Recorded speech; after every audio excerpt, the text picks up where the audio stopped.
Sir, Jammu Kashmir सरकार compensate किस तरीके से कर रही है जो यहाँ डैमेज हुआ है, जो कैजुअलिटीज? अभी तक तो हम लोगों को बचाने में लगे रहे। अब जबकि सीज़ फायर चल रहा है और सीज़ फायर को चले हुए 24 घंटे से ज़्यादा हो गए, अब डिस्ट्रिक्ट एडमिनिस्ट्रेशन को हर ज़िले में, पूंछ, रजौरी, बाकी ज़िले जहाँ जहाँ शेलिंग हुई है, जम्मू वगैरह, बारामूला, कुपवारा, बांडीपुर, सब डीसीज़ को अब वाज़ेह हिदायत दी गई है कि वो अपनी टीम कायम करें। उन टीम्स में जो है इंजीनियरिंग एक्सपर्ट्स भी रखें और जहाँ जहाँ शेलिंग का असर किसी स्ट्रक्चर पे हुआ है उस स्ट्रक्चर की असेसमेंट करें। जो डैमेज हुआ है डैमेज असेस करें।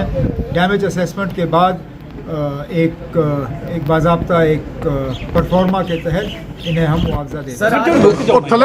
माइक नीचे करो। जो 3-4 दिन जम्मू कश्मीर में वो चेहरा नहीं आ रहा, एक तरफ से देखा जाए तो जंग का ही माहौल बना हुआ था। उसमें सबसे ज़्यादा पीछे कर थोड़ा, अगर कोई इलाका पार की शेलिंग और बमबारी के लपेट में आया वो पुंछ, और बहुत अरसे के बाद पहली मर्तबा पुंछ शहर के बीचों बीच बमबारी हुई।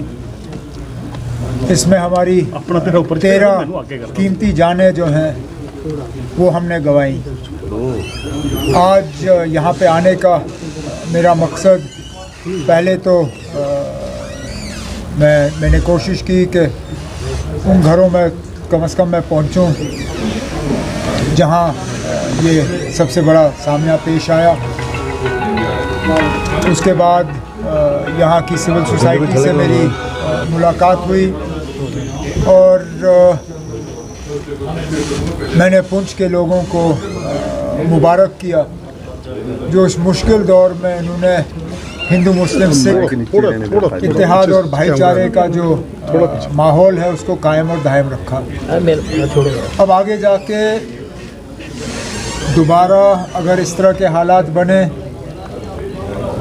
तो इतना जानी नुकसान ना हो, उसके लिए कुछ मशवरे, कुछ सुझाव सिविल सोसाइटी की तरफ से हमें मिले हैं और उन पे हम अमल जो है करना शुरू करेंगे। उन्होंने इस शेलिंग के दौरान किसी एक मज़हब को निशाना नहीं बनाया, बल्कि जिस तरह पुंछ के लोगों ने हिंदू मुस्लिम सिख इत्तेहाद का जो सबूत दिखाया, इन लोगों की बमबारी भी इसी तरह रही।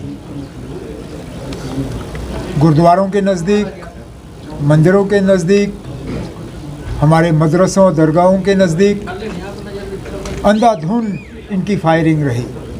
चलिए अब उनकी नीयत, अब मेरे पास कौन सी ऐसी जादू की छड़ी है कि मैं उस छड़ी का इस्तेमाल करके उनकी नीयत के बारे में आपको जवाब दे सकूँ। उनकी नीयत क्या है क्या नहीं है वो तो वही कह सकते हैं। उनकी नीयत मैं तो सिर्फ जो ज़मीनी हालात हैं उनको देख के बात कर सकता हूँ। और फ़िलहाल जो खबरें आ रही हैं, अब लगभग 24 घंटे हो गए, सीज़ फायर जो है वो लगभग कायम और दायम है। अब वो तो फॉल्स प्रोपेगेंडा करेंगे ही। हकीकत क्या है, असलियत क्या है, वो आप जानते हो, मैं जानता हूँ, बिल्कुल दुनिया जानती है।